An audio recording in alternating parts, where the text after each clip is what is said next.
ايه يا معلم، رمضان على الابواب.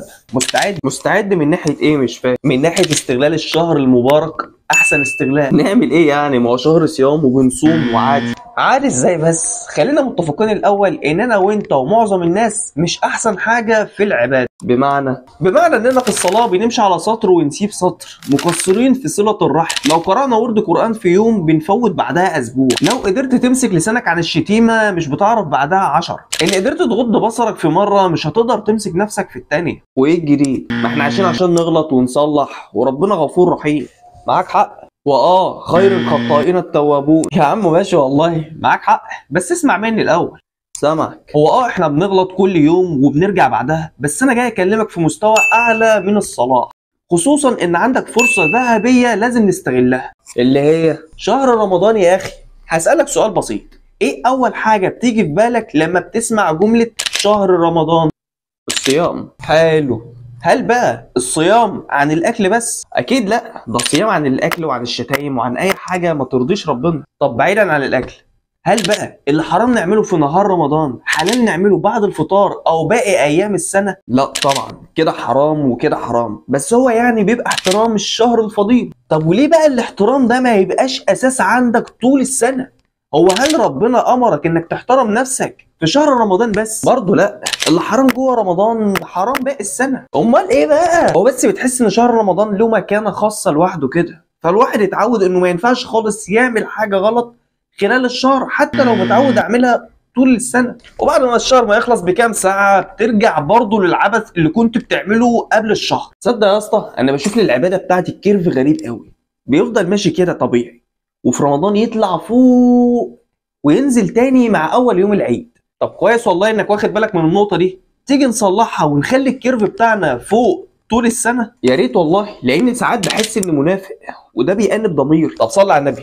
هنبدا من السنه دي اننا نشوف شهر رمضان بشكل مختلف. يعني هنشوف انه بيصلح حاجات احنا مبوظينها، ومش بس كده، ده هنكمل على نفس المنوال لغايه رمضان اللي بعده باذن الله، والعجله تدور بقى. طب والله حلو، وده اللي نفسي فيه فعلا، بس بستصعب الموضوع عشان بتيأس من المحاولات. لازم تحاول مره واثنين وعشرة. مرة هتحارب شيطانك، ومرة هتحارب نفسك، مرة هواك، ومرة الدنيا، ومرة هتحارب الظروف. كل دول عليا يا اسطى، وانا لوحدي كده معيش حاجة تحميني ابدا. لا، فيه الحفاظ على صلواتك هتنجيك من الطرق السيئة. بسم الله الرحمن الرحيم.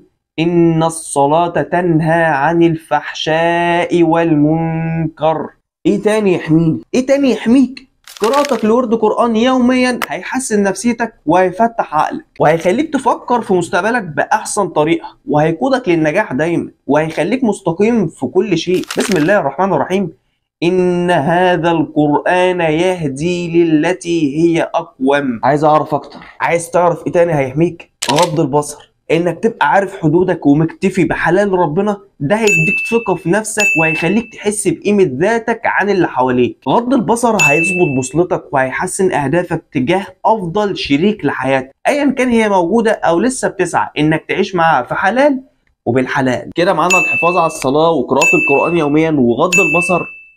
اكيد لسه في حاجة طبعا اللي مودي البني ادم في داهية، حتة اللحمة اللي بين سنانك دي، بيها توديك نار جهنم وبيها تدخلك جنة النعيم. والله دي كارثة، إن كان غيبة ونميمة أو سب وقذف محصنات أو خطف أعراض. فعشان كده الرسول صلى الله عليه وسلم قال: أمسك عليك لسانك. اديني أدلة عشان أفتكرها وقت الغلط. أقولك، وقت الغضب افتكر إن ربنا هيبغضك لو شتمت، وهيحبك لو قدرت تمسك نفسك. من حديث الرسول صلى الله عليه وسلم: وإن الله يبغض الفاحش البذيء. أما بقى لو مسكت لسانك وتحكمت في غضبك فربنا هيحبك. بسم الله الرحمن الرحيم. والكاظمين الغيظ والعافين عن الناس والله يحب المحسنين. طب وقت الغيبة والنميمة افتكر ان ربنا شبه المغتاب بآكل لحم أخيه، وافتكر ان النمام لا يدخل الجنة. اللهم عافينا.